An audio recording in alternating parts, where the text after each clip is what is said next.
Bienvenida a Cecilia Baroni para hablar de los miedos, ¿no? Y arrancando diciendo que están los miedos comunes y normales, que ya vamos a ir viendo a qué edad es común, esperable o normal, y después obviamente los miedos patológicos. ¿Cómo andas, Ceci? ¿Todo bien? Bien, muy bien. Un placer recibirte. Bueno, los niños, ¿no? Es bastante normal, claro, sí, que tengan miedos. Lo de lo normal o no, bueno, No, es normal, sí. Por suerte se tiene miedo como una forma también de indicarnos qué es lo que anda pasando, ¿no? O sea, el miedo se aprende como todo, pero se siente, porque el miedo es una sensación como sí, displacentera, digamos, ¿no? Totalmente. Y hay algunos patrones que siempre se repiten, como que la mayoría de los niños tienen miedo a la oscuridad. La mayoría de los niños chiquitos sienten miedo de quedarse solos. Eso un poco... Claro, y está bueno en esto que vos decís, que es así, o sea que está bueno que cuando aparecen estos miedos, lo primero que tengamos que hacer es empezar a ver si están dentro de una edad esperada para esos miedos, porque a eso se le llaman miedos evolutivos o miedos normales, que en realidad, ahora cuando vos decías el miedo a la oscuridad parece como a los 6, entre los 6 y los 8 años, y que a veces... ¿Empieza o termina? No, por ahí aparecen y está bueno que estemos atentos, porque en realidad cada etapa va a tener... Pero antes también, los niños de 3, 4 años no tienen miedo a la oscuridad. Por eso, hay como franjas en las cuales podemos tener como más, pero el miedo a la oscuridad, que ya viene con miedo, a veces con fantasmas, con monstruos, okay, que me levanto, es más adelante. Pero en realidad, cuando nosotros vamos creciendo, por eso está bueno no perder eso, también vamos adquiriendo esos miedos. O sea, un niño no nace con miedo. Puede tener... no nace con miedo, no, claro. El miedo se lo pasamos nosotros, ¿no? O sea, como tampoco nace sabiendo diferenciar la alegría o la bronca o el enojo, o sea, el miedo tampoco. El miedo se siente. Entonces, por ejemplo, a ver, para que tengan una idea, un bebé podría tener miedo a que lo suelten, ¿no? ¿Por qué? Porque es lo que en ese momento necesita. Pero en realidad no es que sepa que eso es miedo, sino que lo que siente es esa sensación, digamos, de desprotección o de inseguridad, qué sé yo, claro. Claro, y además no lo pueden decir, ¿verdad? Entonces lloran o se lo expresan de las maneras que pueden. Y después cuando van aumentando, por ejemplo, cuando empiezan a caminar, uno puede tener miedo a caerse o a lastimarse, ¿no? Y también el adulto ahí va a ir acompañando eso de que, bueno, de que capaz que no tiene que reforzar. Ay, no tengas miedo a caminar, ¿no? Porque a veces mucho el adulto refuerza también y así va enseñando qué se siente. Bueno, que eso está bien y es un punto clave que siempre, cada vez que hablamos de niños, siempre hablamos de su correlación con los adultos, ¿no? No sé si hay como una receta ahí para dar, pero bueno, está entre uno como padre que quiere animar y tratar de que su hijo no tenga miedos, porque no entiende, como tú bien decías al comienzo, es una sensación de displacer, ¿no? Y por otro lado, con lo que uno tiene que tener paciencia, decir, bueno, si tiene miedo, que lo tenga. No sé cuál es el equilibrio. No, y está bueno esto que vos decís, a mí me interesa mucho el tema de las palabras, ¿no? Porque no es lo mismo decirle, ay, vos podés, que decir, ay, no tengas miedo. Ya le estamos diciendo, o le estamos poniendo y adjudicando un sentimiento a eso, ¿no? Y bueno, y después en realidad está bueno que diferenciemos el miedo de la angustia o de la tristeza, porque en realidad va a haber niveles de miedo. Por eso decíamos, bueno, hay unos miedos normales que van a empezar a aparecer y que son necesarios, porque si no, entonces el niño no puede identificar. Y ya pasamos a otro tipo de miedos cuando, por ejemplo, hay muchísima angustia o es desmedido, ¿no?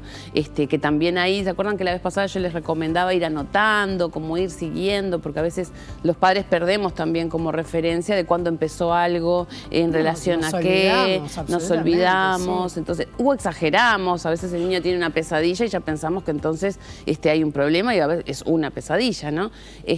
Pero bueno, en realidad el miedo, ¿cuándo se va convirtiendo en algo inhabilitante? Es cuando en realidad no nos permite hacer cosas y ya entonces ahí tenemos que poder poner el ojo para ver que podemos ayudar, porque mucha gente minimiza el miedo y sentir miedo realmente es espantoso, ¿no?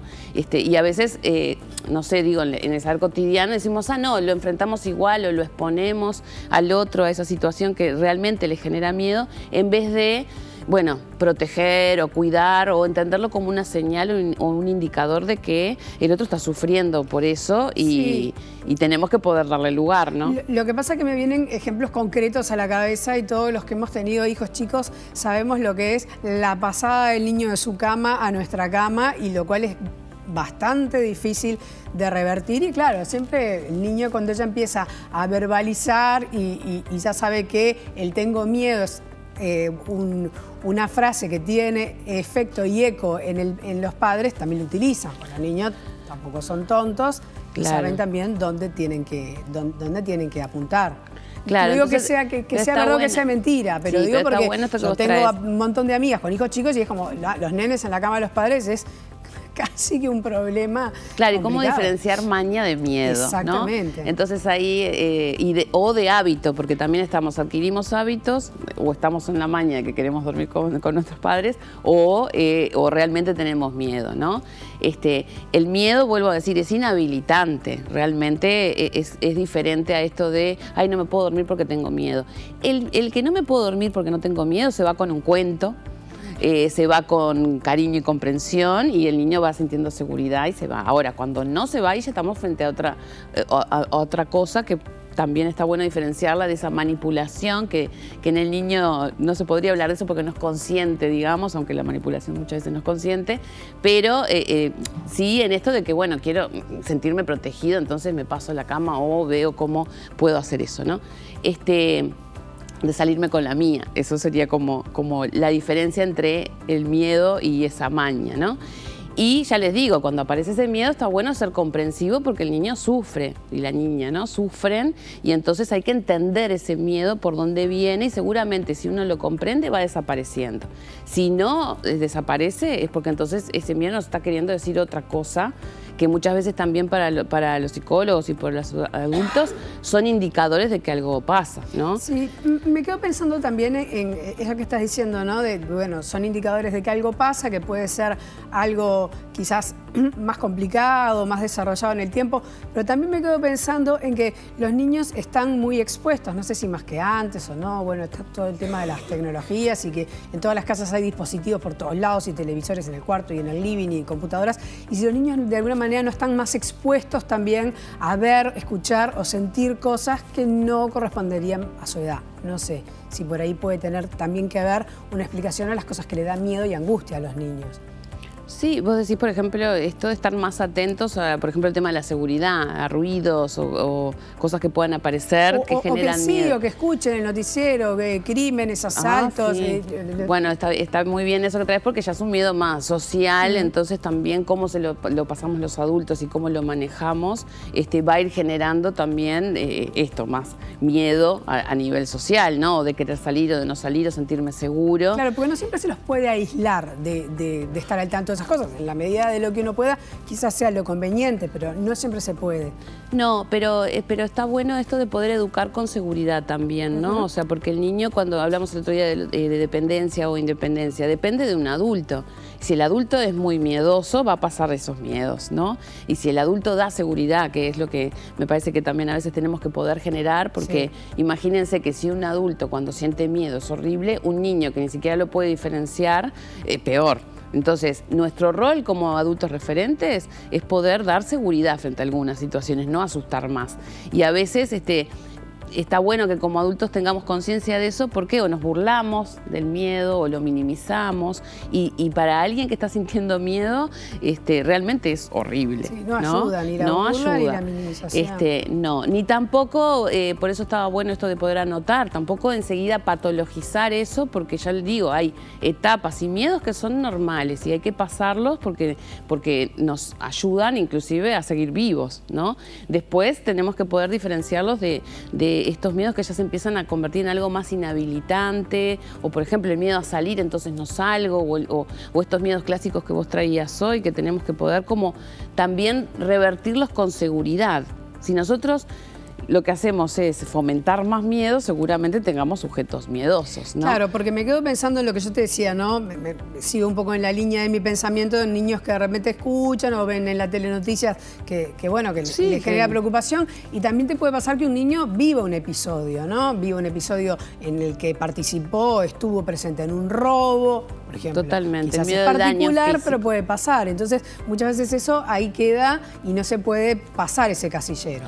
Sí, y muchas veces está bueno esto que vos traes porque el niño no puede ponerlo en palabras, ese miedo. A veces hay angustias que tienen que ver con, por ejemplo, con escuchar muchas malas noticias, asesinatos, y el niño tiene miedo a que salgan sus padres porque capaz que no vuelven, ¿no? Que les puede pasar algo, que les puede robar, porque no tienen todavía la significación que tenemos los adultos, y el niño, a diferencia del adulto, es mucho más fantasioso, tiene un pensamiento no tan elaborado todavía, porque lo va adquiriendo con el tiempo. Entonces puede generar, sí, esto que también hablábamos el otro día, bueno, algunas conductas que hacen que demoren la salida de los padres porque entonces no quiero salir, y que el niño no entiende cómo ese miedo lineal, causa de haber visto al otro día, el día anterior, por ejemplo, todas malas noticias en el noticiero. Sí, ahí lo mismo, entiendo, ¿no? Transmitir seguridad. Transmitir seguridad. Mira, ahora me hiciste acordar una vez que me decía, yo no quiero tomar ómnibus porque mientras espero en la calle me pueden robar, decía una nena de 12, sí, ¿no? Que recién estaba empezando a salir. Bueno, si a ese discurso yo le digo, no tomes, te vas corriendo para tu casa porque te puede pasar algo, en realidad capaz que le estoy tratando de proteger, pero le estoy transmitiendo ese miedo. Ahora, si le digo, no te va a pasar nada en la calle, o si te pasa algo, hay que hacer esto y esto, estamos, como siempre yo digo, educando y transmitiendo seguridad. Cecilia, nos vemos el próximo martes. Muy bien, gracias. Nos vemos.